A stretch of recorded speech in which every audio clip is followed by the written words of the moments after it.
पर्यवेक्षक Shri RS Kulkarni sir, आजच्या व्याख्याता सौ इंगळे मॅडम, सर्व शिक्षक बंधू भगिनी, शिक्षकेतर कर्मचारी बंधू, हिंदवी राज्याचे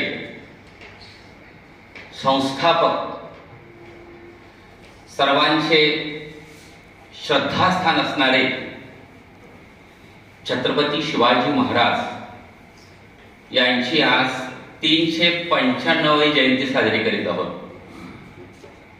आता खिस्ते सरांनी सांगितलं की एखाद्या माणसाचं नाव 395 वर्ष म्हणजे जवळजवळ 4 शतक आपल्या हृदयामध्ये राहतं. म्हणजे त्या माणसाच्या कार्याच्या, कर्तृत्वाच्या, व्याप्तीची कल्पना आपल्याला येते. छत्रपती शिवाजी महाराजांचं वैशिष्ट्य असं आहे की छत्रपती शिवाजी महाराज हे राजे म्हणून जन्माला आलेले नव्हते, तर त्यांनी राज्य स्थापन केलं. तेही आदिलशाही, बादशाही, कुतुबशाही अशा ज्या शाह्यांचं वैशिष्ट्य, वर्चस्व या हिंदुस्थानवर होतं, अशा शाह्यांच्या मध्ये मुठभर मावळ्यांना एकत्र केलं आणि राज्य स्थापन केलं. शिवरायांच्याकडून शिकणाऱ्या अनेक गोष्टी आहेत. दहशतवाद कसा संपवावा हे शिवाजी महाराजांनी अफजल खानाचा वध करून आपल्याला शिकवलं. वेळे प्रसंगी काही वेळेला मागं 4 पावलं कसं यावं हे पुरंदरचा जो तह झालेला होता मिर्झा राजे जयसिंग बरोबर, त्या तहातून आपल्याला सुचवलं. अचाट साहस कसं त्यांनी करावं, शत्रूला भीती कशी निर्माण करावी ही शाहिस्तेखानाची बोटं तोडून आपल्याला शिकवलं. दूरदृष्टी कशी असावी हे आरमाराची स्थापना करून त्यांनी शिकवलं. असे हे राजे आपल्या मनावर गेली 400 वर्ष अधिराज्य करत आहेत. राजे दूरदृष्टीचे होते. एकच फक्त प्रसंग सांगतो, आज व्याख्यात्या बोलणार आहे. 1674 साली ज्या वेळेला रायगडावरती शिवाजी महाराजांचा राज्याभिषेक झाला, अनेक इंग्रज अधिकारी त्यांच्यासाठी भेटायला आले आणि त्यानंतर व्यापाराच्या, तहाच्या काही खलबत झाली आणि तहांच्या अटी त्यांनी मान्य केल्या. त्याच्यामध्ये इंग्रजांच्या बरोबरच्या 5 अटी त्यांनी मान्य केल्या आणि 2 अटी मात्र त्यांनी धुडकावून लावल्या. त्या 2 अटीपैकी एक अट होती इंग्रजांची की इथं आम्ही तुमच्या देशात व्यापार करतो, पण चलन आमचं असेल. महाराज दूरदृष्टीचे होते. त्यांनी विचार केला, चलन जर तुमचं आम्ही मान्यता दिली, तुम्ही सांगेल त्या भावामध्ये आम्हाला तुमच्याशी व्यापार करावा लागेल. आणि त्याची प्रचिती आज आपल्याला जगाला येते. आपण व्यापार करतो तो डॉलरमध्ये व्यापार करतो. मध्यंतरी ज्या वेळेला डॉलरचा भाव 90 रुपयापर्यंत गेला तेव्हा भारतीय अर्थव्यवस्थेचं कंबरडं मोडलेलं होतं. सगळं जग श्वास रोखत होतं, कारण डॉलर स्ट्रॉंग होतं आणि इतर करन्सी वीक होत होत्या. त्यावेळेला राजाने ओळखलं होतं की चलन हे आपल्या देशाचं व्यापाराला असलं पाहिजे. दुसरी अट महाराजांनी घातली त्याला. ते असे म्हणत होते की इथं आम्ही व्यापार करतो, पण कायदे जे आहेत ते सगळे आमच्या देशातले आम्ही लागू करणार. महाराज दूरदृष्टीचे होते. त्यांनी ओळखले की कायदा लागू करणार म्हणजे त्यांना पाहिजे तसे ते कायदे करणार. आज काश्मीर अनेक वर्ष होरपळत होतं ते एकमेव त्या कारणामुळं. म्हणून आज आपण काश्मीरला मुक्त केलं, कलम रद्द केलं आणि त्याचा फायदा आज तिथं शांतता पाहायला मिळते. ही दूरदृष्टी महाराजांच्याकडे होती. महाराजांना खात्री होती की ब्रिटिश धूर्त आहेत, यांच्यावरती विश्वास ठेवण्यात अर्थ नाही. महाराजांनी बखरीमध्ये त्याची नोंद केलेली आहे. पन्हाळ्याला महाराज बसले होते, दुपारची वेळ होती, जेवायला सगळेजण बसले होते आणि अचानक तोफेचा आवाज आला. महाराजांना खात्री होती की कुठलीही भारतीय बनावटीची तोफ पन्हाळ्याच्या टोकापर्यंत पोहोचू शकणार नव्हती. आणि महाराजांचा अंदाज बरोबर ठरला. त्यावेळेला सिद्धी जोहरनी पन्हाळ्याला वेढा घातला होता आणि डागलेली तोफ होती ती ब्रिटिश ईस्ट इंडिया कंपनीची होती. आणि हा धोका ते लक्षात घेतला आणि मग आपलं वर्चस्व, आरमार, सागरी सत्ता हे वाढवण्याचं काम केलं. असे छत्रपती शिवाजी महाराज आपला मानबिंदू आहे. आजही छत्रपती शिवाजी महाराज हे 2 शब्द उच्चारल्याबरोबर आपल्या धमन्यातलं रक्त उसळतं, माणसं पेटून उठतात आणि इतिहास आपल्याला शिकवतो. इतिहासापासून खूप आपल्याला शिकायचं असतं. आणि मधल्या काळामध्ये ब्रिटिशांच्या सत्तेच्या काळात आपण इतिहास विसरलो होतो आणि म्हणून 150 वर्षाची गुलामगिरी आपल्याला दिली होती. आणि म्हणून या थोर नेत्यांचं पूजन जे करायचं ते केवळ इतिहासापासून बोध घ्यायचा, त्यांच्यापासून शिकायचं. आत्ताच किस्ते सरांनी सांगितलं की ते केवळ भारतामध्ये नाही तर परदेशी अभ्यासक्रमामध्ये जिथं मुलं 50-50 लाख रुपये पैसे भरून MBA शिकायला परदेशात जातात आणि तिथं गेल्यानंतर छत्रपती शिवाजी महाराजांची राजनीती शिकून येतात, छत्रपती शिवाजी महाराजांचं अष्टप्रधान मंडळ शिकून येतात, छत्रपती शिवाजी महाराजांचा गनिमी कावा शिकून येतात. म्हणजे जगाने हे मान्य केलेलं आहे राजाचं थोरपण हा राजा महाराष्ट्राच्या भूमीमध्ये जन्माला आला आणि आपण कृतार्थ झालो. अशा राजाला त्रिवार वंदन मी करतो आणि वाणीला विराम देतो. धन्यवाद. खरोखर म्हणजे छत्रपतींच्या रायरेश्वराच्या स्वराज्याच्या शक्तीपासून ते त्यांच्या राज्याभिषेकापर्यंतचा जर प्रवास आपण बघितला तर प्रत्येक प्रसंगातून आपल्याला काहीतरी प्रेरणा घेता येण्यासारखी आहे. आणि दुसरं एक राजाचं वैशिष्ट्य म्हणजे की आम्ही साधारण 800-900 स्क्वेअर फीटचं जरी घर बांधलं तरी त्याला आमच्या कुटुंबातल्या लोकांची नावं देतो. पण राजांनी एवढे गड किल्ले बांधले, गवळी सरांनी इथं फळ्यावरती लिहिलंय पण सगळ्या गडांची नावं, किल्ल्यांची नावं, एवढ्या स्वकर्तृत्वावर, अर्थात मावळ्यांच्या सगळ्यांच्या साथीने, पण स्वकर्तृत्वावर एवढे गड किल्ले बांधले, जिंकले, पण एकाही गड किल्ल्याला स्वतःचं, आपल्या कुटुंबियांचं, आपल्या आईवडिलांचं कुणाचंही नाव दिलं नाही. हा एक फार मोठा आदर्श त्यांचा घेण्यासारखा आहे. रायगडाची जेव्हा निर्मिती झाली तेव्हा हिरोजी इंदुलकर तिथले रचनाकार होते. तर महाराजांनी प्रसन्न होऊन विचारलं की हिरोजी तुम्हाला मी काय बक्षीस देऊ द्या. अर्थात ते महाराजांच्याच मुशीतून तयार झालेले होते, त्यांच्याच तालमीत वाढलेले होते. ते म्हटले महाराज फक्त माझी एक इच्छा आहे, आपण जगदीश्वराचं जे मंदिर बांधलेलं आहे त्या मंदिराला तुम्ही ज्या ज्यावेळी जाल, सांगत असताना सुद्धा शहर येतात अंगावरती, तुम्ही ज्या ज्यावेळी जाल त्यावेळी तुमचा पाय ज्या पायरीवर पडणार आहे त्या पायरीवरती फक्त माझं नाव असावं. आणि तिथे एक काव्य, आपण जर रायगडावरती गेलो तर तिथे एक काव्य आपल्याला बघायला मिळतं, सेवेचे ठाई तत्पर हिरोजी इंदुलकर. म्हणजे महाराजांच्या तालमीत तयार झालेले मावळे सुद्धा तितकेच स्वाभिमानी, तितकेच स्वराज्यावरती प्रेम करणारे होते. तर बोलण्यासारखं सर जसं म्हणाले की पुष्कळ गोष्टी महिने पुरणार नाही तितकं महाराजांच्या विषयी बोलता येऊ शकतं. मी थांबतो या ठिकाणी. आजच्या शिवव्याख्यात्या सौ इंगळे मॅडम यांनाही शिवजयंतीच्या शुभेच्छा देतो. आज त्या पहिल्यांदाच आपल्या सगळ्यांच्या समोर मला वाटतं उभ्या राहत आहेत, तर त्या दृष्टीनं पण त्यांना शुभेच्छा देतो आणि त्यांना विनंती करतो की आपण आपले विचार या प्रसंगी व्यक्त करा.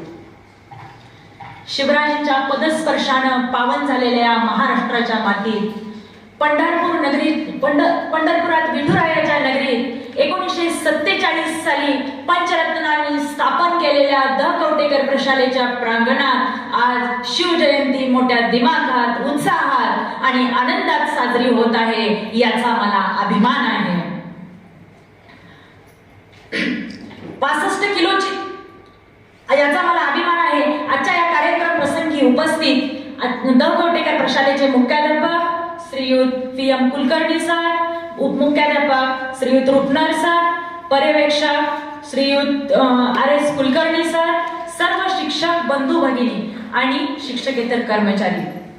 65 किलोची तलवार वागवतो त्याचं नाव येसाजी, 2000 शत्रूशी एकटा झुंजतो त्याचं नाव बाजी, हात कुठला तरी शत्रूशी झुंजत राहतो त्याचं नाव तानाजी, 8 तासात घोडा दिल्लीहून पुण्याला घेऊन येतो त्याचं नाव संताजी, शत्रूच्या छावणीत घुसतो आणि छावणीचा मुकुट तोडून आणतो त्याचं नाव धनाजी, ढाण्या मार्गाला सामोरे जातो आणि त्याला उभा फाडतो त्याचं नाव संभाजी, आणि या सर्वांना एकत्र घेतो आणि स्वराज्याचं तोरण बांधतो त्यांचं नाव शिवाजी. जिच्या कुशीतून स्वराज्याचं देखणं स्वप्न निर्माण झालं त्या राजमाता जिजाऊ. ज्या पुरुषाने स्वराज्याची संकल्पना मांडली ते राजे शहाजीराजे, आणि ज्या वारसदारानं हे देखणं स्वप्न खांद्यावर घेऊन सत्यात उतरवलं ते राजे शिवछत्रपती. या महापुरुषांना मी प्रथम अभिवादन करते. खरं तर इतिहास विसरणारी माणसं इतिहास घडवू शकत नाहीत आणि इतिहास घडवणारी माणसं इतिहास विसरू शकत नाहीत. हाच एक खरा इतिहास आहे. निरक्षर मराठ्यांचा इतिहास स्वर्णाक्षराने लिहून ठेवावा इतकी ओजस्वी तेजस्वी माणसं घडली देखील या महाराष्ट्राच्या मातीतच. आज हा शिवजयंतीचा उत्सव पाहत असताना शिवरायांचे मावळे या सह्याद्रीच्या दऱ्याखोऱ्यात जिवंत आहेत याची चाहूल आजच्या या प्रवासात झाली. छत्रपती शिवाजी महाराज की खरं तर ज्या मातीमध्ये आम्ही राहतो ती मातीच नेमकी अशी.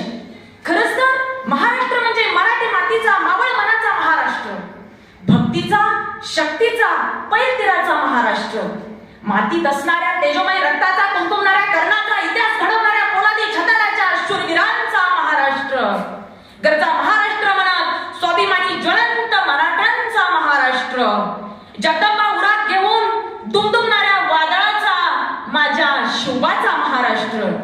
नव्हता धर्माचा अभिमान की नव्हता स्वराज्याचा स्वाभिमान. या स्वराज्याच्या उभारणीसाठी शिवांनी हात देताच सह्याद्रीच्या दऱ्याखोऱ्यातील मावळे जागे झाले. जे जागे होते ते चालते झाले, जे चालते होते ते त्यांनी स्वराज्याचं निशाण खांद्यावर घेतलं. हे राज्य व्हावे ही स्त्रींची इच्छा दौडू लागली. मोहीम फत्तेच्या इशाराने उडू लागली आणि 750 वर्षानंतर महाराष्ट्रातील तमाम मनुष्यबळ एकवटलं जाऊन ठामपणावर गर्दन पेलून स्वराज्याचं देखणं स्वप्न साकार झालं. रायगडावर 32 मानाचं सोनेरी सिंहासन उभा राहिलं. लोक कल्याणकारी रयतेचं राज्य उभा राहिलं आणि शिवकल्याण राजा शिवशुभा शिवछत्रपती झाला. सकळ गुण मंडित अखंड लक्ष्मी अलंकृत राजकार्य धुरंधर श्रीमान राजाधिराज शिवाजी महाराज. ही किंकिणणारी रायगडाच्या कणाकणात, महाराष्ट्राच्या मनामनात आणि काळाच्या कणाकणात दुमदुमू लागली आणि खऱ्या अर्थानं शेतकऱ्यांचं, कामकऱ्यांचं, कष्टकऱ्यांचं राज्य या मातीमध्ये अवतरलं. आज 350 वर्ष उलटून गेली तरीही कुणाला सांगावं लागत नाही शिवाजी कोण होते. दूर अंतरावरून किलकिलारी ऐकू यावी आणि राजा शिवछत्रपती महाराज की आणि आमच्या ओटातून कधी जय बाहेर पडतो हे कळतही नाही. जणू काय आमच्या जन्माला घालते की काय, असं काय निर्माण करून ठेवलं आहे या मातीमध्ये. काळाच्या पटलावर अनेक राजे, महाराजे, बादशाह, सम्राट होऊन गेले, पण जगाच्या पाठीवर राजा शिवछत्रपती हे नाव चिरंतन राहिले. कसलं कर्तृत्व, कसलं नेतृत्व आणि कसलं व्यक्तित्व. माँसाहेब जिजाऊ ज्यावेळी शोभाला घेऊन पुण्यात आल्या आणि त्यावेळी कसं होतं पुणे, कसं होतं पुणे, उद्ध्वस्त झालेलं, कंगाल झालेलं, रायारावांनी नांगर फिरवलेलं, त्यावेळी धरती पकाल करून टाकली होती. याच मातीमध्ये पहार रोवली, तुटकी वाहन, फुटकी कवडी त्याला अडकवली आणि सांगितलं इथं वस्ती करणं अशुभ, इथं कोणी वस्ती करेल त्याचा निर्वंश होईल. माणसं त्या भीतीनं पराक्रम झाली आणि माँसाहेब तिथं राज्य करायला आल्या. जहागिरी चालवायची, पण राज्य करावं कुणावर, करावं कुणावर राज्य, होतं कोण तिथं, दगडतोंड्यावर की कुत्र्या गिधडावर. अरे माणसं होती कुठं, माणसं होती कुठं, दूर कुठेतरी सह्याद्रीच्या कडाकपारीत दबा धरून बसली होती. जीव मुठीत घेऊन राहिलेली, जगण्यासाठी मरायचं आणि मरण्यासाठी जगायचं एवढाच अट्टहास असणाऱ्या माँसाहेबांनी सह्याद्रीच्या कड्याकपारी दबा धरून बसलेल्या त्या दबले डोळे असणाऱ्या मावळ्यांना साथ घातली. रयतेला त्यावेळेस रयतेने विचारलं आम्ही कोणाच्या भरोश्यावर गावात यायचं. त्यावेळेस माँसाहेब जिजाऊ कडाडल्या, तुमच्या शिवबा राजांच्या भरोश्यावर, तुमच्या शिवबा राजांच्या भरोश्यावर तुम्ही या गावात यायचं. त्यावेळी गावं गजबजू लागली, वाड्या वस्त्या फुटू लागल्या, शेती फुटू लागली. ज्या मातीत गाढवाचा नांगर फिरला होता त्या मातीत जिजाऊनी शिवबांकडून सोन्याचा नांगर फिरवला. मातीत जशी नांगरली तशी तिथल्या माणसांची मनं देखील नांगरली. जसा धान्याचं बीज पेरलं तर इथल्या जसं धान्याचं बीज पेरलं जातं तसं इथल्या माणसांच्या मनात शिवाजी महाराजांनी स्वराज्याचं बीज पेरलं. आणि त्यावेळी महाराष्ट्रातील पहिली सहकारी संस्था स्थापन झाली आणि त्या संस्थेचं नाव होतं स्वराज्य.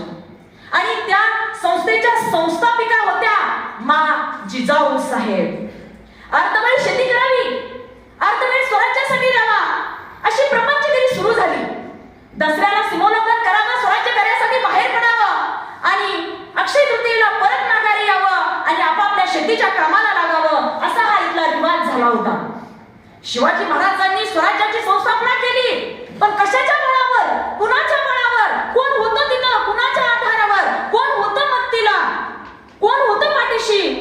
शिवरायांच्या सोबत होती. या मातेतील 18 पगड जातीची 12 बलुतेदारांची सगळी सवंगडी पोरं, या सगळ्या पोरांना शिवराजांनी सोबत घेतलं.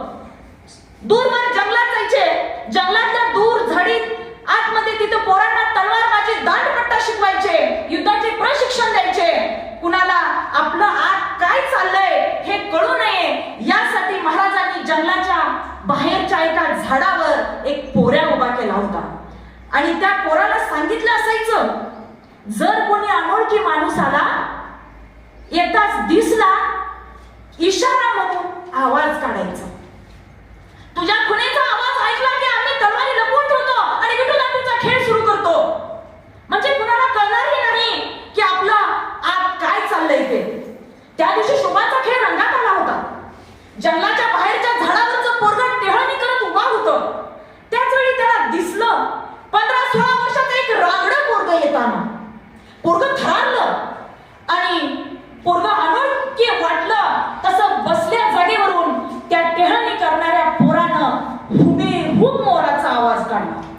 मोराचा आवाज म्हणजे खून. राजे सावध झाले.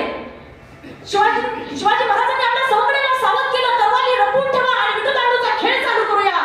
त्यावेळी सर्व सवंगड्यांनी विठुदांडूचा खेळ करणारं पोरगं टप्प दिशी झाडावरून खाली पडलं आणि त्या रांगड्या पोराला दमात घेऊन विचारत होतं, कोण र तू?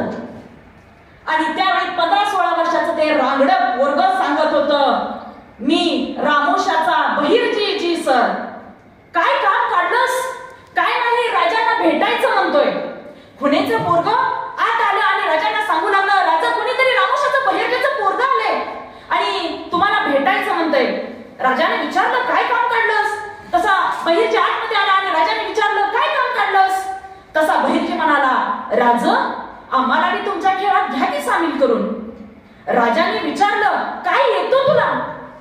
राजा कसला बी आवाज काढतो, कोणाचीही नक्कल करतो. राजा वेषांतर तर असं करतो की तुम्हालाही ओळखायला यायचं नाही. राजाला वाटलं माणूस कामाचा.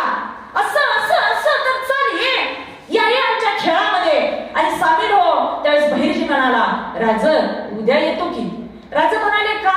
तर बापाला निरोप द्यायचा आहे की मी राजांकडे जातोय म्हणून. राजाने अशी माणसं गोळा केली ती दऱ्याखोऱ्यातली. हाच बहिर्जी पुढे राजांच्या गुप्तहेर खात्याचा प्रमुख झाला. राजा असाच एका यात्रेतून फिरत होते. घोड्यावरून रपेट चालू होती. दांडपट्टा चालवणारा मुलगा जशी हिरव्या रानात नागिन सरसरावी तसा दांडपट्टा फिरवणारा मुलगा त्यांना समोर दिसला. उंच शेलाट पोरगं दिसलं. राजे जवळ गेले आणि त्याला विचारलं, येतोस आमच्याकडे? त्यावेळेस ते उंच शेलाट पोरगं म्हणालं, काय करावं लागेल तुमच्याकडे आल्यावर? राजा म्हणाले, काय नाही, फक्त तू आता जसा दांडपट्टा फिरवतोस तसाच दांडपट्टा विजेच्या सरसरणाऱ्या चकचकीप्रमाणे फिरवावा लागेल.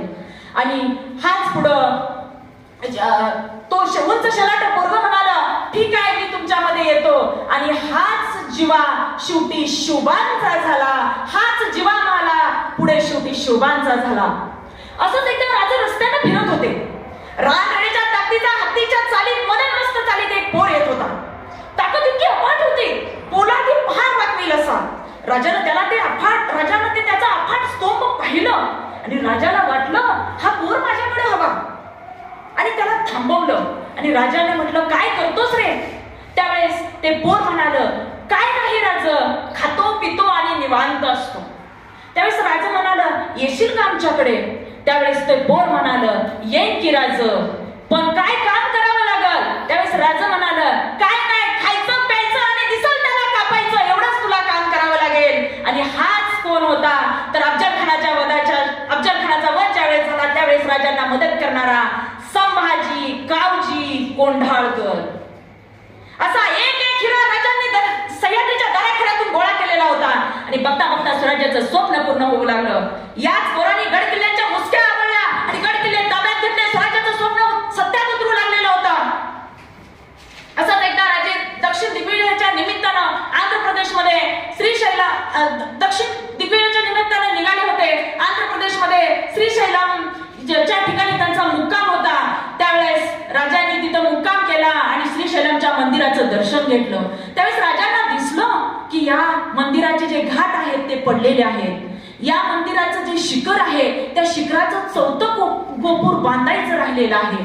त्यावेळेस राजाने विचार केला की हे सगळं काम आपण करावं आणि राजाने तिथल्या कामगारांना बोलवून घेतलं आणि किती खर्च येईल हे विचारलं आणि तो खर्च त्या कामगारांना दिला आणि राजा तिथून निघालं. पण काय गरज होती राजांना? एखादा म्हटलं असतं हा मतदारसंघ कुठं माझ्या राज्यात येतो, मी कुठे याचं संगोपन करावं, परंतु या मंदिराचा जीर्णोद्धार करावा असं वाटलं ते फक्त माझ्या जाणत्या राजाला, राजा शिवछत्रपतींना. आणि त्या कामगारांनी त्या मंदिराचं अर्धवट राहिलेलं बांधकाम पूर्ण केलं आणि ज्यावेळेस त्या कामगारांची चर्चा चालू झाली होती की पुण्या एका राज्यातला राजा येतो आणि मंदिराचं राहिलेलं अर्धवट बांधकाम पूर्ण करतो, ऐसा राजा होणे नाही. मग त्यामधला एक कामगार बोलला की ह्या राजाची महती मोठेपणा सगळ्यांना कळायला हवा. त्यावेळेस एक कामगार म्हणाला की मंदिराचं जे चौथं गोपूर आहे ना, त्या गोपुरामध्ये आपण त्या राजांचं स्मारक बनवूया. ठीक आहे म्हणून ती राजांचं स्मारक बनवण्यात आलं. राजा महाराष्ट्राचा आणि पहिलं स्मारक कुठं? आंध्र प्रदेशमध्ये. पहिलं स्मारक आणि तेही कुठं? आंध्र प्रदेशमध्ये. दक्षिण दिव्याची स्वारी करून येत असताना सगळं जिंकत आलोय असं वाटलं शिवरायांचा सरदार दादाजी यांना. आणि दादाजींना वाटलं कर्नाटकमध्ये एक बेलठाणा नावाचं गाव आहे, येथे तेही जिंकून जावं म्हटल्यानंतर त्यांनी थोडेसे मोजके सरदार घेतले आणि बेलठाण्यावर हल्ला केला. त्या बेलठाणे या गावामध्ये सावित्रीबाई देसाई नावाची ठाणे अंमलदारी राज्य करत होती. तिनं त्या दादाजींचं जे आक्रमण होतं त्या आक्रमणाला प्रचंड विरोध केला. बाई मोठी जिद्दीची चिवण आणि त्या दादाजींना पराभूत केलं. दादाजींना वाईट वाटलं, हा जर निरोप महाराजापर्यंत गेला तर माझी खैर नाही. म्हणून दुसऱ्या दिवशी दादाजी परत मोठी फौज घेऊन सैन्य घेऊन परत त्याने बेलठाण्यावर आक्रमण केलं. त्यावेळेस मात्र सावित्रीबाई देसाईचा पराभव झाला आणि सावित्रीबाई देसाईला कैद करण्यात आलं. त्यावेळी दादाजी म्हणाले, सावित्रीबाई तुम्ही कैदी आहात, चला आमच्या राजांकडे. त्यावेळेस सावित्रीबाई म्हणाल्या, ठीक आहे मी तुमची कैदी आहे. पटकन सावित्रीबाई माघारी फिरल्या. छोटंसं त्यांचं बाळ होतं, त्या बाळाला उचललं आणि सावित्रीबाई निघाल्या. सावित्रीबाईंना शिवाजी महाराजांसमोर उभं करण्यात आलं. त्यावेळेस शिवाजी महाराजांनी दादाजींनी सांगितलं, ह्या तुमच्या कैदी आहेत. सावित्रीबाई पटकन पुढे झाल्या, हातातलं ते बाळ आहे ते शिवरायांच्या मांडीवर ठेवलं आणि सांगितलं, शिवरायांच्या मांडीवर ठेवलं आणि म्हणाल्या, मी तुमची कैदी आहे, या बाळाचा काय दोष नाही. त्यावेळेस शिवाजी महाराजांनी स्मित हास्य केलं आणि चिटणीसाला इशारत केली की तुम्ही वाटीभर दूध आणा. चिटणीसानं वाटीभर दूध आणि चमचा आणला. महाराजांनी आपल्या मांडीवर असलेल्या त्या बाळाला चमच्याने दूध पाजलं आणि परत सावित्रीबाई देसाईंना म्हणाल्या, हा माझा मांडीवर आहे ना, हा कोण आहे? हा माझा भाचा आहे आणि तुम्ही माझ्या बहीण आहात. कुठला भाव कुठल्या बहिणीचं राज्य हिसकावतो, कुठली सजा फरमावतो? तुम्ही माझ्या बहीण आहात आणि हा माझा भाचा आहे. आणि सरदाराला सांगितलं, यांचं राज्य तर यांना परत द्याच, पण त्याबरोबर यांच्या चोळीगंडीसाठी म्हणून शेजारचं नवं राज्य जोडून द्या आणि या माझ्या भाच्याच्या वतनदारीची म्हणून त्याला आणखी एक नवीन राज्य जोडून द्या. सावित्रीबाई कमाल आश्चर्यचकित झाल्या. कैसा राजा, काय विचार, असं सावित्रीबाईंना वाटू लागलं. कैदी मला शिक्षा द्यायची सोडून हा राजा माझ्यासाठी भाऊ म्हणून उभा राहिला, हे सावित्रीबाईंचे विचार सावित्रीबाईंना पटलं. आणि त्यावेळेस त्यांनी कधी कर्नाटकमध्ये गेला, धारवाड नावाचा जिल्हा आहे, धारवाड नावाच्या जिल्ह्यामध्ये यादवाड नावाचं गाव आहे. यादवाड नावाच्या गावामध्ये मारुतीचं मंदिर आहे आणि त्या मारुतीच्या मंदिरामध्ये सावित्रीबाई देसाईंनी 3 शिल्प बनवून घेतली. त्यामध्ये एका शिल्पामध्ये महाराजांच्या मांडीवर बाळ आणि दुसऱ्या शिल्पामध्ये सावित्रीबाई महाराजांच्या शेजारी उभ्या आहेत असं शिल्प बनवून घेतलं. राजांच्या हद्दीत उभा राहिलेलं दुसरं स्मारक कुठं असेल तर कर्नाटकमध्ये. राजा कुठला? महाराष्ट्राचा. आणि स्मारक कुठं उभा राहिलं? दुसरं स्मारक कर्नाटकमध्ये. जगाच्या पाठीवर सर्वात जास्त कोणत्या महापुरुषाचे पुतळे असतील तर ते शिवाजी महाराजांचं नाव मला अभिमानाने घ्यावं लागेल. मुंगी केवढीशी, तिचं डोकं केवढंसं आणि तिच्या डोक्यातला मेंदू केवढासा. परंतु त्या मुंगीला माहिती असतं की कोणत्या गावातल्या, कोणत्या आळीतल्या, कोणत्या घरातल्या, कोणत्या कपाटात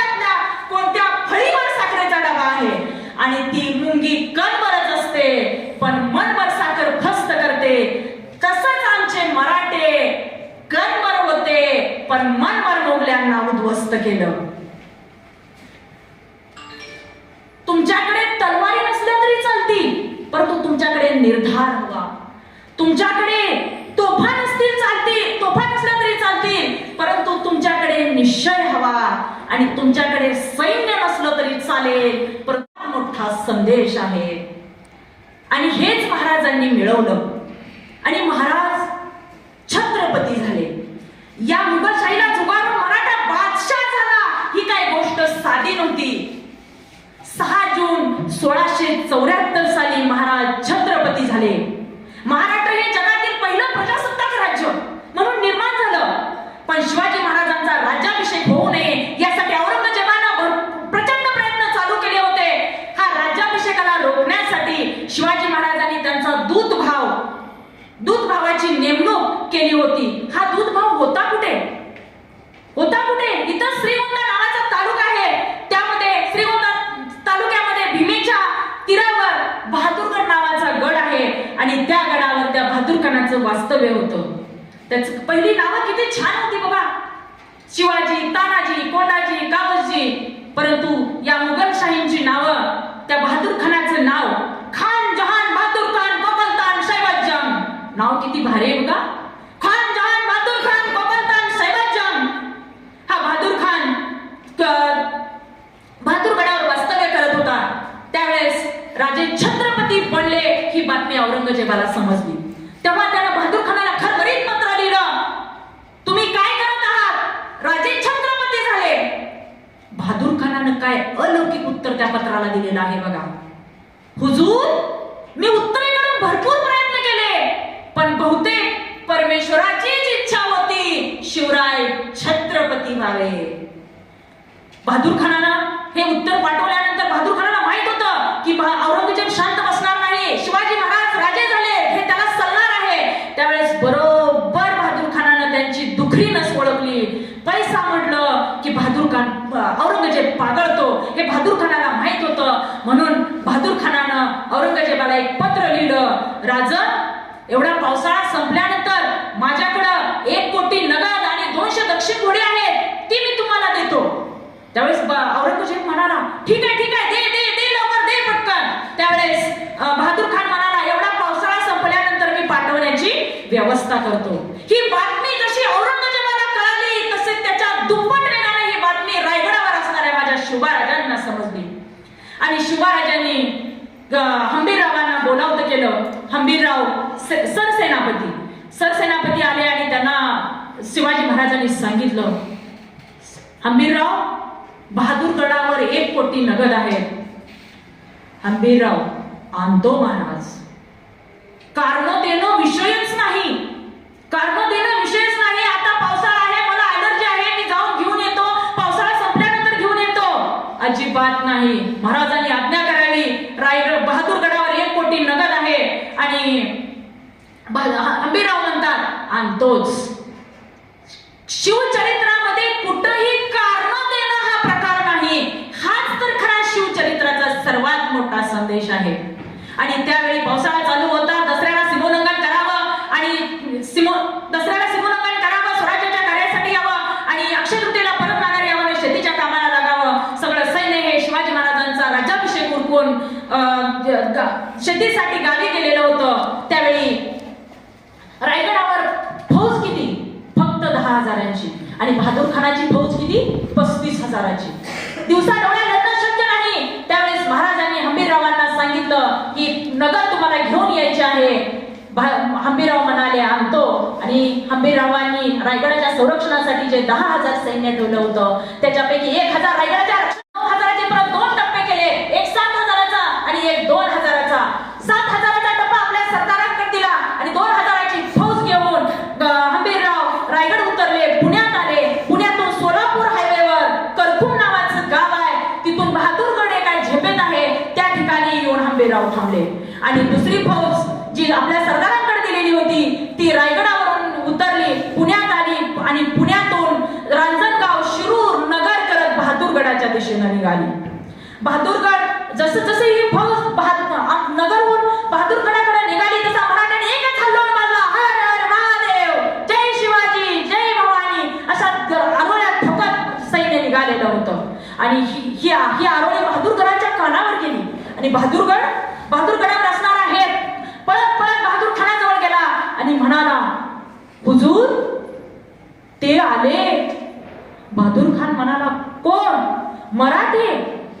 बहादूर खान म्हणाला, मराठी तर रात्री येतात, दिवसा कसे आले?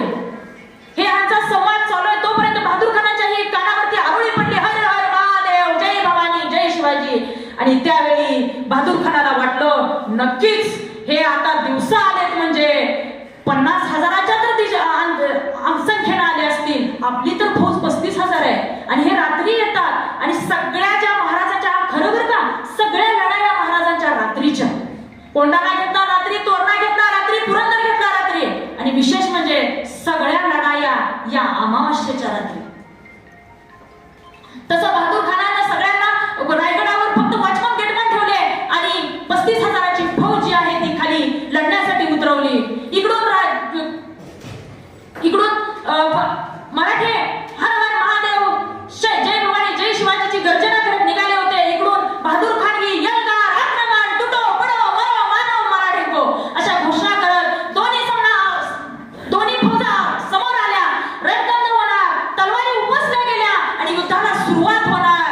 त्यावेळेस मराठ्यांनी रिव्हर्स घेर टाकला. भागो. मराठी पुढं, मोगल पाठीमागं, मराठी पुढं, मोगल पाठीमागं, असं 5-10 मैल झालं. आणि त्यावेळी 5-10 मैल अंतर गेल्यानंतर बहादूरशाह म्हणाला, गेले. आपली 35,000ची फौज बघूनच ते घाबरून पळाले मराठी. मग त्यानंतर बहादूर खान चलो, बहादूर खानाने यू टर्न मारला आणि बहादूरगडाच्या दिशेने निघाला. 2-4 मैल गेला असेल तोपर्यंत पाठीमागून आरोळी ऐकू आली, हर हर महादेव, जय भवानी, जय शिवाजी. आणि ही आरोळी ऐकल्यानंतर पाठीमागचा असणारा हेर बहादूर खानाकडे आला आणि म्हणाला, मग हुजूर ते आले मराठी. बहादूर खान मात्र आता संतापला होता आणि त्यानं म्हणला, आता दिसल ते तोडायचं, कापायचं, सोडायचं नाही. दोन्ही फौजा आक्रमक आल्या, समोर आल्या, रणकंद होणार, युद्ध होणार आणि संशय उपसल्या गेल्या. तेवढ्यात मराठ्यांनी परत रिव्हर्स घेर टाकला. भागो. मराठे पुढं, मोगल पाठीमागं, मराठे पुढं, मोगल पाठीमागं. 2-4-5 मैल अंतर झालं. नगरपर्यंत बहादूर खान गेला त्यांच्या पाठीमागं. आणि आता वाटलं की आता काही येणार नाहीत मराठे. परंतु बहादूर खान परत तिथून मला संतापलेला होता आणि आपल्या सैन्याला सांगितलं, चलो वापस, चलते हैं मराठे, भगोडे भाग गए. त्यानंतर बहादूर खान यू टर्न घेऊन आला आणि बहादूरगड थोड्याच अंतरावर होता. परत मराठे मागून आले आणि हर हर महादेव, जय भवानी, जय शिवाजीच्या घोषात त्यांचा आरोळ्या ठोकायला चालू केल्या. आता मात्र बहादूर खान पार चिडला होता. आता म्हणाला, आता तोडायचं, आता सोडायचं नाही, जिथपर्यंत जातील तिथपर्यंत ताणायचं आणि ह्याला पळवून घालवायचं. असं एवढ्या मराठ्यांनी परत रिव्हर्स घेर टाकला. भागो. मराठे पुढं, मोगल पाठीमागं, मराठे पुढं, मोगल पाठीमागं, असं करत करत नगरला मराठे पोहोचले. तरीही बहादूर खान पाठीमागेच. त्यानंतर मराठे रांजणगावला आले आणि मराठे रांजणगाव करत शिरूरला आले आणि बहादूर खान पाठीमागनं येत होता, रांजणगावला आला. आणि त्याच्यातला एक जो सरदार होता तो बहादूर खानाला म्हणाला, महाराज अब गए मराठे, अब हम चलते हैं. त्यावेळेस बहादूर खान म्हणाला, तू गा, अजिबात बोलू नको, जिथपर्यंत जातील तिथपर्यंत ताणायचे आहे ते मराठे. आणि असं करत करत रांजणगाव करत शिरूर करत मराठे पुण्यात आले. आणि पुण्यात आल्यानंतर काही मराठे सिंहगडच्या घाटात, काही मराठे कात्रजच्या घाटात, काही मराठे सासवडच्या घाटात गेले. आणि बहादूर खान पुण्यात आला, पण दिसतात कुठे मराठे. त्यावेळेस बहादूर खानाने त्यांची सगळी सैन्याला मराठ्याला शोधायला सांगितलं, परंतु एकही मराठा सापडला नाही. त्या बहादूर खानाला काय माहिती हो, सह्याद्रीच्या दऱ्याखोऱ्यात फक्त 3 जणच फिरू शकतात. एक म्हणजे वारा, दुसरा म्हणजे वाघ आणि तिसरा म्हणजे मराठे. चौथ्याचं इथं काम नाही. आणि त्यावेळेस बहादूर खानाला वाटलं की आपण जितलो, जीतम जीतम जीतम. त्यानं जल्लोष केला, सैन्याला म्हटलं, हम जीत गए, मराठे भाग गए, भगोडे भाग गए.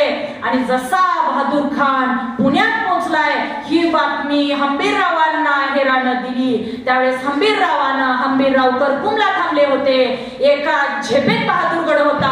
आपलं 2000चं सैन्य घेतलं आणि बहादूरगडावर पोहोचला. बहादूरगडावरची 1 कोटी नगार, 200 दक्षिण घोडी आणि इतर बरंच काही हंबीररावांना घ्यायचं होतं. परंतु हे घेताना त्यांना जेवढं घेता आलं तेवढं त्यांनी घेतलं आणि राहिलेलं पेटवून दिलं.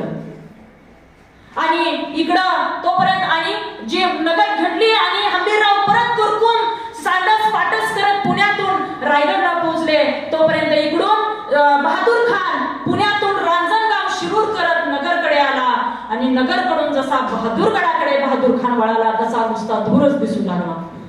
जसजसं जवळ गेला तसतसा तिथला त्यांचा एक जो वॉचमन गेटमन होता त्याला थापडून सुचवलेलं होतं नुसतं. आणि तो आला आणि म्हणाला ये क्या है. बहादूर खान म्हणाला ये क्या है. ओ मराठे. बहादूर खान म्हणाला हम किसके पीछे थे. मराठों के. ये किसके पीछे थे. मराठे के. आणि इकडे कौन थे. यहाँ पर नगर मार्गे आए थे कौन थे. मराठे थे. और पुणे मार्गे आए थे इकडे करकुम मार्गे वो भी मराठे. असं बनवलं वे आपल्याला. बहादूर खान म्हणाला. आणि 350 वर्षापूर्वी त्यांनी जी नगर 1 कोटीची गोळा केली, काय हानी झाली का. नाही. सैन्य खर्च पडलं का. नाही. तर 350 वर्षापूर्वी महाराजांनी केलेला हा सर्जिकल स्ट्राईक होता. काळाच्या भिंती पलीकड आणि वेळांच्या सीमा ओलांडूनही येणाऱ्या नवनवीन पिढ्यांना प्रेरणा देणारा हा राजा असाच हा राजा अखंड सर्वांच्या स्मरणात राहील.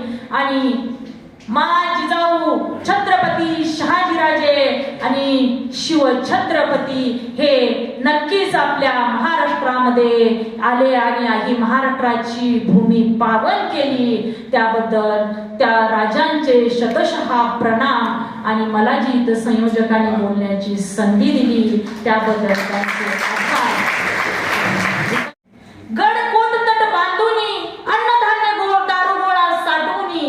गडकोट तट बांधूनी अन्नधान्य दारुगोळा साठवूनी मावळ्यांना एकत्र जोडूनी केले स्वराज्य बळकट. केले स्वराज्य बळकट. केली पाण्याची साठवण करण्या पर्यावरण रक्षण. केली पाण्याची साठवण करण्या पर्यावरण रक्षण. पशुपक्ष्यांची भागवण्यात तहान.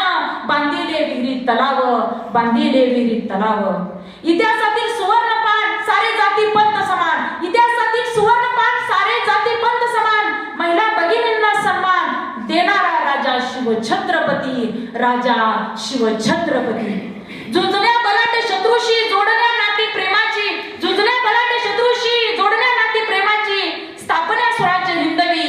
60 शक्तीला बुद्धीची. 60 शक्तीला बुद्धीची. हर हर महादेवाचा नारा जय तुळजाभवानीचा पुकारा. हर हर महादेवाचा नारा जय हर हर महादेवाचा नारा जय तुळजाभवानीचा पुकारा. मावळ्यांच्या अंगावर शहारा. आसमंती भगवा फडकवण्या. आसमंती भगवा फडकवण्या. यश आणि पराक्रमाची खान महाराष्ट्राचा सार्थ अभिमान. यश आणि पराक्रमाची खान महाराष्ट्राचा सार्थ अभिमान. महाराष्ट्राचा स्वाभिमान. जाणता राजा शिवछत्रपती. जाणता राजा शिवछत्रपती. आज गरज तुमच्या आदर्शाची. जिजाऊंच्या शिकवणीची. आज गरज तुमच्या आदर्शाची. जिजाऊंच्या शिकवणीची. 7 मराठा मावळ्यांची. राजे या तुम्ही परतुनी. राजे या तुम्ही परतुनी. साध आमची ऐकुनी याल तुम्ही परतुनी. साध आमची ऐकुनी याल तुम्ही परतुनी. आज गरज आहे महाराष्ट्रातील शिवकन्यांना. राजे तुमची. राजे तुमची. शिवकन्यांना गरज आहे आज तुमची. राजे तुमची. खरोखर म्हणजे क्षणभर महाराजांच्या सुनबाई ताराराणीचीच आठवण झाली. आपला जो आवेश होता तो खरोखर वाखाणण्याजोगा आहे. जसं म्हटलं की अभ्यासोनी प्रकटावे नाही तरी झाकले असावे. प्रकटोनी नासावे बरे नव्हे. माझ्या समोरच काल साहेबांनी त्यांना विचारलं की मॅडम तुम्ही बोलाल का. आणि एका दिवसात मॅडमनी खूप छान सादरीकरण केलंय. निष्णात व्याख्यात्याप्रमाणे आपले विचार व्यक्त केले. खरं तर सभा संकेत म्हणून मी बोलतोय, नाही तर यानंतर बोलावं असं सुद्धा वाटत नव्हतं क्षणभर. एवढा आवेश आपल्या बोलण्यात होता. दुसरी गोष्ट आपण जी सावित्रीबाईंची प्रसंग जो सांगितला की स्त्री दाक्षिण्य महाराजांचं काय होतं, खऱ्या अर्थानं मला वाटतं की आज महाराजांच्या आत्म्याला सुद्धा खूप समाधान लाभलं असेल की माझी एक अशी रणरागिणी या ठिकाणी माझ्यावरती बोलतेय. खरोखर खूप कौतुक आहे. स्त्री दाक्षिण्याच्या बाबतीत किंवा लहान मुलांच्या बाबतीत राजा म्हणून महाराज खरोखरच आदर्श होते. जसं की आपल्याला माहिती की कल्याणच्या सुभेदाराच्या सुनेला जेव्हा महाराजांच्या समोर कैद करून आणलं, कल्याणच्या सुभेदाराचा पाडाव झाल्यानंतर ती अत्यंत सुंदर होती. मनामध्ये तिच्या खूप अनामिक अशी भीती होती की आता माझं काय होणार, पण तिला बघितल्यावरती महाराजांच्या तोंडून शब्द आले, अशीच असती आमची आई सुंदर रूपवती, आम्हीही जावो असो तो सुंदर वदले छत्रपती. म्हणजे खऱ्या अर्थानं राजा कसा असावा की प्रजेचा बाप ज्याला आपण म्हणतो राजाला, तो प्रजेचा बाप आपल्या सगळ्यांचा होता. आणि म्हणून आपण आज सुखासमाधानानं आनंदानं आपल्या आपल्या धर्माचरणानं राहतो आहोत. हे खरोखर महाराजांचे आपल्यावरती फार मोठे उपकार आहेत असं म्हणायला हरकत नाही. त्याचबरोबर आम्ही 9वीला फॉल ऑफ ट्राय शिकवतो. यापेक्षा वेगळं काय हो, फार पूर्वी आमच्या महाराजांनी हा गनिमिकावा फॉल ऑफ ट्राय मध्ये आपण 9वीच्या धड्यामध्ये इंग्रजीला आम्ही शिकवतो. सगळ्यात मोठं स्किल काय होतं तर तो गनिमिकावा. जसं मॅडम म्हणाला की या सह्याद्रीच्या दऱ्याखोऱ्यांमध्ये वाढलेल्या जगलेल्या या मावळ्यांना फक्त तिथल्या वाटा माहिती होत्या. आणि बहिर्जी नायकांच्या बाबतीत आपण बघतो की छावा सिनेमामध्ये पण आपण ते बघितले. छावा सिनेमा खरंच खूप बघण्यासारखा आहे, जरूर आपण सर्वांनी बघावा असं मी आम्ही या निमित्तानं सुचवू इच्छितो. आणि दुसरी गोष्ट, मुख्याध्यापक सरांना माझी नम्र विनंती, मी यापूर्वी पण हे बोललेलं की अशा प्रकारे आपल्यात हिडन भरपूर जण आहेत, तर महिन्यातून आपण एखादा विषय घ्यावा ज्याच्या त्याच्या आवडीनुसार, आणि महिन्यातून आपण असं एखादं व्याख्यान आणि असा विषय घेऊन आपण सादरीकरण करावं. प्रत्येकामध्ये काहीतरी सुप्त गुण आहेत. आणि मॅडमचं विशेष कौतुक की माझ्या माहितीप्रमाणे सायन्सचे असून पण SP Kulkarni sir, Shrimati Barasvade madam ही दोन माझ्या दृष्टीनं आदर्श व्यक्तिमत्व काय, तर ती साहित्याचा अभ्यास